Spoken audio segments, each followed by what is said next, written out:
What exactly is a day in the life of a business analyst? Now, I'm sure you've read about the role. I'm sure you've, heard about it, and, you're still wondering what exactly does it entail. Well, I'll walk you through that right here in this video. So what is going on, guys?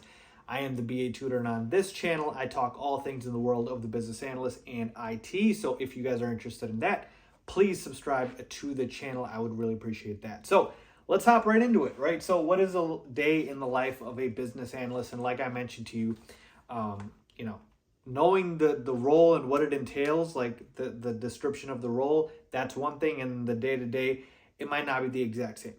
Now, if you want to obviously know what exactly a business analyst is and what they do, I have other videos on my channel, which you guys can obviously check out.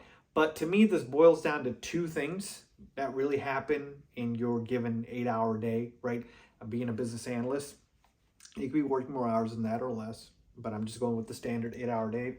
And so to me, the two things are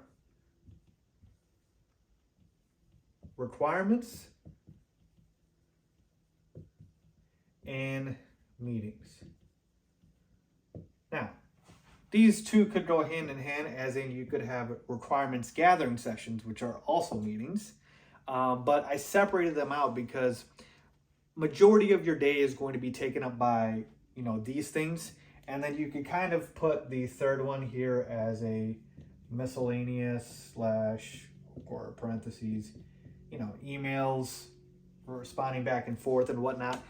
But essentially it comes down to these three things here. To me, I feel like you can kind of bucket everything into these three things. So let's just walk through it real quick. All right. So as a business analyst, we know the main role is requirements gathering, right? Gathering the requirements from the business stakeholders, being able to translate them and do the handoff over to the development team, right? That is the role of the business analyst.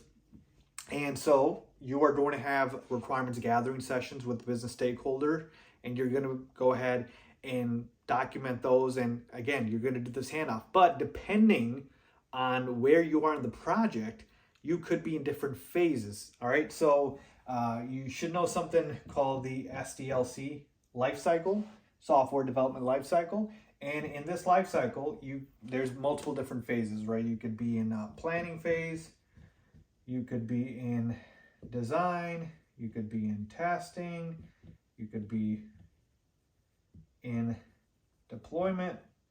And so, depending on where you are in this stage of the SDLC lifecycle, that will dictate what you're doing. So if you are in the deployment phase, the requirements are already done because obviously the project's getting deployed. And so you could also be on 1 to 3 projects at once as a BA, and each of the projects could be in different stages of the SDLC lifecycle. So that's why I'm saying it depends, right? If you're at the beginning, you're doing the requirements gathering. If you're in the middle, maybe you're doing, the design work. If you're at the end, maybe you're doing testing, whatever the case may be. So that is going to really correlate to where and what you're going to do. So depending on the project, one project I'm doing this, one project I'm in this phase, one project I'm in that phase.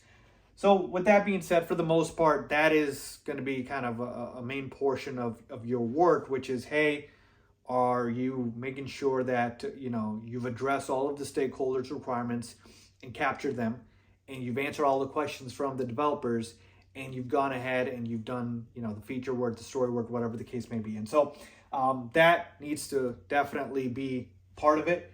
And then the second part, the meetings, like I said, this could be requirements gathering meetings. This could be team meetings in general, right? Like Scrum meetings, right? You have Scrum meetings that take place, and you have to take a part of it as a business analyst, and there's other team level meetings that you have to do. So this will definitely take place. And then of course, if let's say that the stakeholders want to meet with you again, the developers want to meet with you again, like you have to continually meet with different folks. And so the meetings are going to take a part of it. And then of course, emails, right? Replying back and forth to people, making sure you're, getting the information out that you need to, and you're, properly addressing whatever you need to within your work. And so really, it just comes down to me for these three things here. Any given task that you are doing is probably going to be able to be boiled down into these three. And so that's really, day in the life of a BA. It doesn't have to be in this order. Certainly it can be in any of these three things, and it'll change. No day is the exact same for you as a business analyst, but for the most part, it's going to contain majority of what you see here today. So I hope that helped you guys out. If it did, please make sure you hit that subscribe button down below, and I will see you guys in the next video.